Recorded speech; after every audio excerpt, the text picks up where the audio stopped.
Hello everyone, welcome back to my channel. I hope you always stay healthy, and thanks for watching this channel.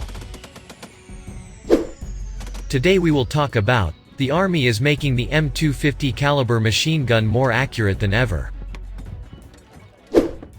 Laser rangefinding technology is a key element of X-Acto in order to accommodate for fast-changing factors such as wind and target movement, since the speed of light is a known entity, and the time of travel of a round can also be determined. A computer algorithm can then determine the exact distance of a target and guide rounds precisely to a target. The Army is revving up development and delivery of advanced targeting technology for its 50 cal machine gun to increase precision, widen the mission envelope and destroy challenging targets such as enemy drones, low-flying aircraft, light-skinned armored vehicles and troop concentrations. Senior Army officials say the service's Rapid Equipping Force has been fast-tracking improved SLU-to-Q technology, new sensors and emerging radar-based targeting technology to give the 50 cal more precision accuracy. In service for decades, the 50 cal has naturally been thought of as largely an area weapon able to lay down suppressive fire, enabling troops to maneuver by blanketing enemy targets with rounds. The weapon of course still has this function, yet technical efforts are underway to make 50 cal targeting more precise, such that it could shoot down swarms of quadcopters or other commercially avail mini drones configured for attack. The 50 cal can fire up to 600 rounds per minute out to ranges of 7,000 yards, with an ideal attack range of 2,000 yards, Army information specifies. Precision-guided weaponry, such as JDA-MIS from the air, have been operational for decades. GPS-guided land weapons such as S-caliber 155mm artillery rounds or the larger GMLRS, guided multiple launch rocket systems, have been in combat since 2007 and 2008.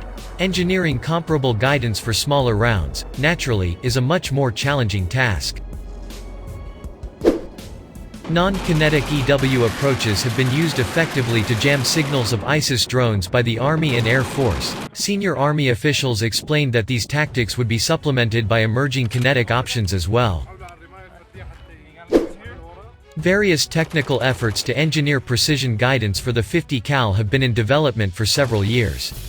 In 2015, a DARPA program called Accuracy Tasked Ordnance (X-Acto) demonstrated self-steering bullets to increase hit rates for difficult, long-distance shots. DARPA's website, which includes a video of a live fire demonstration of the technology, states that X-Acto rounds maneuver in flight to hit targets that are moving and accelerating. X-Acto's specially designed ammunition and real-time optical guidance system help track and direct projectiles to their targets by compensating for weather, wind, target movement and other factors that can impede successful hits, DARPA MIL states.